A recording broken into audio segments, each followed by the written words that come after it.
Hello, हाय. आज मी कोल्हापूरमधून मुंबईला जाणार होते, कारण माझी ऑल फॅमिली मुंबईलाच असते आणि माझं माहेर म्हणजे मी गावी असते, बट माझी फॅमिली मुंबईला असते. तर मी माझ्या फॅमिलीकडे चाललेली आहे. बघू शकता, हे आमचं कोल्हापूर आहे आणि मी आणि माझा नवरा आम्ही दोघं चाललो होतो बाईकवरून. तर आमचे ड्रायव्हर्स आलेले होते. हे बघा, हे आमचे ड्रायव्हर्स आहे. आम्ही आतमध्ये शिरलो, तर आम्हाला लेट झाला. कारण आमचे ड्रायव्हर्स 9:40 होतो. आम्ही लेट गेलो 10 मिनटं तरी. बघू शकता, स्लीपर ट्रॅव्हल्स आहे. खूप भारी ट्रॅव्हल्स आहे मुंबईसाठी. कोल्हापूर टू मुंबईसाठी ट्रॅव्हल्स खूप भारी असतात कोल्हापूरमधून. बघू शकता तुम्ही. नंतर आमची ट्रॅव्हल्स 12 वाजता जेवणासाठी थांबलेली होती. मग आम्ही घरून जेवण आलो होतो, त्यामुळे आम्ही काय जेवलं नाही. वॉशरूमला जाऊन रिटर्न आमच्या बसमध्ये बसलो. त्यानंतर आम्ही हॉटेलमधून एक सँडविच घेतलेलं. सँडविच खाल्लं, एवढं छान होतं भेटत.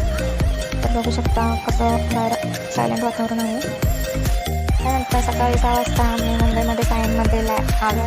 त्यानंतर खूप पाऊस होता मुंबईमध्ये. मला वाटतं कोल्हापूरमध्ये पाऊस आहे, पण असं नाही, मुंबईला पण पाऊस येतो आहे थोडा.